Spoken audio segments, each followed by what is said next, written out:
तो भैया खबरें बहुत ज़्यादा तेजी से फैल चुकी हैं। चुनाव बहुत करीब आया। जैसे ही चुनाव करीब आया, खास करके मैं बात करने वाला हूं मुरादाबाद की और रामपुर सीट की। रामपुर सीट और मुरादाबाद सीट, या यूं कह लीजिए कि मुस्लिम बहुल सीट थी, जहां पर मुस्लिम आबादी लगभग 50% से ज़्यादा है। मतलब मुस्लिम आबादी तय कर लेगी कौन सांसद बनेगा और कौन सांसद नहीं बनेगा। लेकिन मुरादाबाद जब मंगलवार को सिटिंग एमपी, जो कि मौजूदा एमपी थे एसटी हसन, जो कि 2019 में इमरान प्रतापगढ़ी को उन्होंने भारी मतों से मात दे करके विजय हासिल की थी। विजय हासिल करने के बाद वो 5 साल से लगातार जो है मुस्लिम मुद्दों पर मुखरता से बात कर रहे थे। कहीं ना कहीं अखिलेश यादव ने उनका टिकट काट दिया। ये सूत्र नहीं बल्कि ये हकीकत है कि अखिलेश यादव ने इस वक्त जो है वो सिटिंग एमपी मुरादाबाद के एसटी हसन का टिकट काटा। मंगलवार को एसटी हसन, पहले उन्हें उम्मीदवार घोषित किया गया, फिर उनसे पर्चा भरवाया गया। कहीं ना कहीं पर्चा भरवाने के बाद फिर उन्होंने नामांकन दर्ज किया और नामांकन दर्ज करने के बाद दूसरे दिन पता ये चलता है कि उनका टिकट कट चुका है और रुचि वीरा का टिकट उम्मीदवार बना दिया गया है। और रुचि वीरा से कल बुधवार को रुचि वीरा को आदेश हुआ कि जाइए, नामांकन का आखिरी दिन है, पर्चा दाखिल कीजिए, पर्चा भरिए। जैसे ही रुचि वीरा ने पर्चा दाखिल किया, अपने उम्मीदवारी का ऐलान किया, चुनाव लड़ने का ऐलान किया, अखिलेश यादव के समर्थक जो है और तमाम रुचि वीरा के समर्थक जब रुचि वीरा के साथ नामांकन कार्यालय पहुंचे, उन्होंने नामांकन भरा, तब से ही एक, या यूं कह लीजिए कि तब से ही एक विरोध का सामना करना पड़ा रुचि वीरा को। रुचि वीरा का पुतला जलाया गया। एसटी हसन के समर्थकों ने तमाम विरोध किया और विरोध का सामना रुचि वीरा को करना पड़ा। असल में रुचि वीरा की गलती नहीं है, क्योंकि पार्टी जो आदेश देगी, अगर नामांकन का आदेश दिया है तो पार्टी के आदेश के अनुसार नामांकन भरना पड़ेगा। अगर पार्टी चुनाव लड़ाएगी तो आपको चुनाव लड़ना पड़ेगा। लेकिन कहीं ना कहीं मुस्लिम सियासत को दबाने की कोशिश की गई। मुरादाबाद और रामपुर, ये दोनों सीटों पर इस वक्त ये समझ लीजिए संभावनाएं बनी हुई हैं।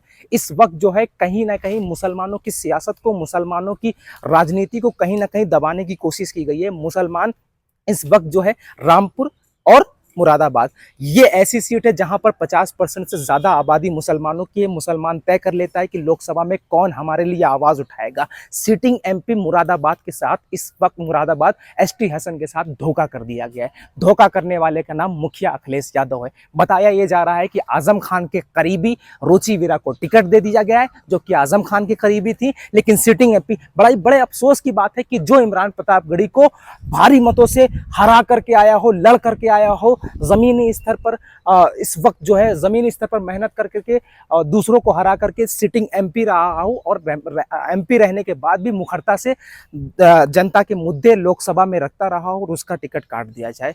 आप कैसे अखिलेश यादव से उम्मीद लगा सकते हैं कि वो मुस्लिम सियासत को आगे बढ़ाने की कोशिश करते हैं। और यही जहां ये बताया जा रहा है सूत्रों के मुताबिक कि आजम खान के करीबी रुचि वीरा को टिकट दिया, ये आजम खान के करीबी हैं, वहीं जो आजम खान के करीबी रामपुर से चुनाव लड़ने की तैयारी में थे, उम्मीदवार भी थे आसिम राजा, जिन्होंने अभी उपचुनाव में विधायकी हार गए थे। आसिम राजा को उम्मीदवार बनाया गया था और उम्मीदवार बनाने के बाद उन्होंने अपना नामांकन भी दर्ज करा दिया गया था। लेकिन पता ये चल रहा है कि जैसे अभी यहाँ पे मुरादाबाद में हुआ था ना कि सिटिंग एमपी का टिकट काट दिया गया, रुचि वीरा जो कि आजम खान के करीबी हैं उनको टिकट दे दिया गया। लेकिन रामपुर में भी यही हुआ। रामपुर में क्या हुआ, यहाँ पर बताया जा रहा है कि जो नया कैंडिडेट है वो आजम खान का करीबी है, और जो रामपुर में जो नया कैंडिडेट है मुहिबुल्ला, बताया जा रहा है कि मुहिबुल्ला नदवी साहब जो है वो क्या नाम है, पार्लियामेंट स्ट्रीट मस्जिद के इमाम है। लगभग 15 साल से वहां पर इमामत कर रहे हैं और रामपुर खास करके वो रामपुर के रहने वाले हैं, उनका जनाधार है।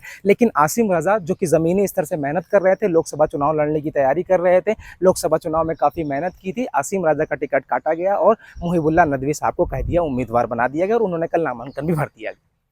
तो ये हो रहा है, सियासत यहाँ तक पहुँच चुकी है। एक तरफ आजम खान, एक तरफ अखिलेश यादव, दोनों सामने आ गए हैं। अब आजम खान ने कहीं ना कहीं जेल के अंदर खड़े होकर के, जेल के अंदर रह करके ये बता दिया कि हमारी पहुंच, हम अगर कमज़ोर हो गए हैं लेकिन आप ये मत सोचिए कि हम झुक जाएंगे।